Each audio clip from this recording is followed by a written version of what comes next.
கையை மேல உயர்த்தி சொல்லுங்க, என்ன அழகுபடுத்துங்க ஆண்டவரே.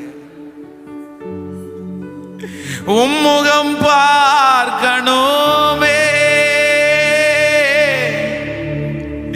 உம் அழகை ரசிக்கணுமே, உம்முகம் பார்க்கணுமே, உம் அழகை ரசிக்கணுமே, உம் பாதம் அமரணுமே.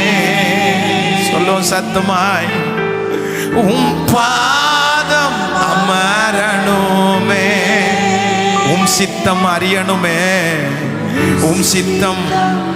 ஆண்டவரே, இந்த ஜபத்தில் அப்படிப்பட்ட ஒரு ஜப ஆவி, அப்படிப்பட்ட ஒரு மகிமை, அப்படிப்பட்ட ஒரு வரம் என் பிள்ளைகளுக்குள்ள கடந்து வரட்டும். எனது மணவாளரே, என் இதய இனி அவரே இயேசையா, உம்மைத்தான் தேடுகிறேன், நான் உம்மைத்தான்